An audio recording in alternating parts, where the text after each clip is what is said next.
दो बड़ी अपडेट सामने आ रही है।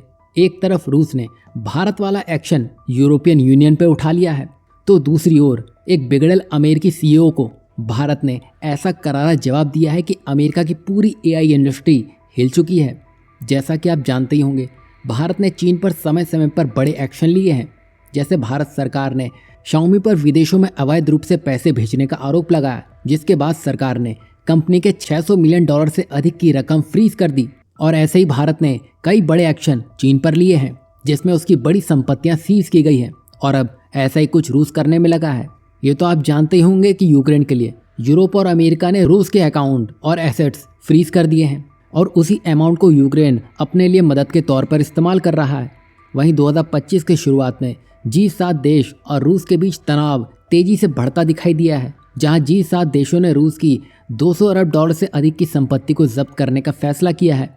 ये कदम केवल रूस की संपत्ति को फ्रीज करने तक सीमित नहीं रहा, बल्कि इसे सीधे जब्त कर लिया गया। यही नहीं, हाल ही में यूक्रेन ने इस धनराशि का उपयोग अमेरिका से हथियार खरीदने में किया है, जिसे यूक्रेन मैनुअली बेनिफिशियल डील कह रहा है।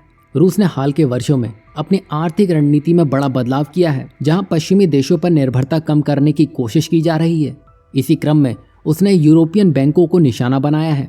बता दें कि यूरोपियन यूनियन के देश ऑस्ट्रिया का राइफाइजन बैंक ने रूस से 600 मिलियन यूरो कमाए थे, लेकिन रूस यूक्रेन युद्ध के बाद वो धन रूस में ही फंसा रह गया। मतलब जो हमले यूरोपियन यूनियन रूस पर करने में लगा था, वही हमला रूस की तरफ से शुरू कर दिया गया है। बता दें कि रूस की अदालत ने एक बैंक पर $2 अरब का भारी जुर्माना ठोक दिया है, जो यह संकेत दे रहा है कि रूस अपने कानूनी तंत्र का प्रभावी इस्तेमाल करते हुए पश्चिमी कंपनियों पर दबाव बढ़ाने में लगा है। यही नहीं, रूस में अभी भी पश्चिमी देशों के करीब 120 से $300 अरब की संपत्तियां फंसी हुई हैं, और जो दबाव वेस्ट और अमेरिका रूस पर बनाने में लगे थे, उसका असर तो यहाँ देखने को ही नहीं मिला। उल्टा रूस ने भारत, चीन और ब्रिक्स देशों का रुख किया और अपने आप को संभाले रखा। और इस फैसले ने उन वेस्टर्न कंपनियों की चिंता बढ़ा दी है जो अभी भी रूस में काम कर रही हैं, जैसे कि पेप्सिको, प्रॉक्टर एंड गैम्बल, मॉन्डेलेज और इटालियन बैंक यूनिक्रेडिट, और ऐसी कई और कंपनियां हैं जो रूस में अभी भी फंसी हुई हैं। देखा जाए तो अमेरिका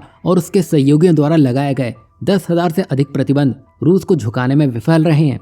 यहाँ आपको क्या लग रहा है, रूस का ये झटका क्या यूरोपियन यूनियन पचाने की क्षमता रखता है? क्योंकि रूस तो पश्चिमी देशों का झटका झेल गया, अब क्या यूरोपियन यूनियन ये झेल पाएगा? आप कमेंट करके ज़रूर बताइएगा। वहीं नेक्स्ट अपडेट एआई के महासंग्राम से जुड़ी है। आपको याद होगा, ओपन एआई के सीईओ सैम ऑल्टमैन ने अपनी भारत यात्रा के दौरान ये बयान दिया था कि भारत जैसे देश के लिए चैट जीपीटी जैसा एडवांस टूल को बनाना एक बड़ी चुनौती है। उनका कहना था कि अगर भारत इस दिशा में कदम भी बढ़ाएगा तो सफलता की बजाय नाकामी उसके हाथ लगेगी, और ऐसे प्रयासों से भारत को बचने की ज़रूरत है। वहीं सैम ऑल्टमैन का मानना था कि अमेरिका एआई के क्षेत्र में इतना आगे बढ़ चुका है कि भारत या कोई और दूसरा देश उससे मुकाबला नहीं कर सकता है। वहीं भारत ने इस बयान को हल्के में नहीं लिया और इसका करारा जवाब देते हुए ऐलान कर दिया कि वह मात्र 10 महीनों के अंदर ही अपना खुद का एआई मॉडल बनाएगा। वहीं आर्टिफिशियल इंटेलिजेंस यानी कि एआई को आज की दुनिया में भविष्य की तकनीक माना जा रहा है। जिस तरह इंटरनेट ने हर क्षेत्र में बदलाव लाया है, वैसे ही एआई भी हर छोटे बड़े काम का हिस्सा बनने जा रहा है। वहीं दुनिया के कई देश इस दिशा में तेजी से आगे बढ़ रहे हैं, और एआई के लिए सबसे खास चीज़ डेटा सेंटर होता है। दरअसल डेटा सेंटर में hard disk, silicon state drive और अन्य स्टोरेज डिवाइस होती हैं जो बड़ी मात्रा में डेटा को स्टोर करते हैं, और एआई मॉडल के लिए सबसे महत्वपूर्ण यही है।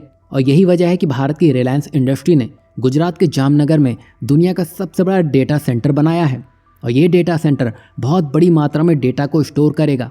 मतलब अब भारत में ही बहुत सारे डेटा को संभाल पाने की क्षमता मौजूद हो गई है, और वो भी बहुत ही सस्ते दामों में।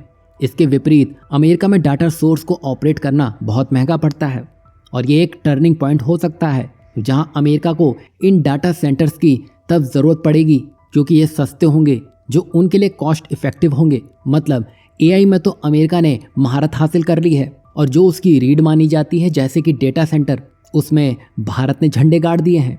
यहाँ आपको क्या लगता है, भारत के डेटा सेंटर सैम ऑल्टमैन के लिए सही जवाब होगा?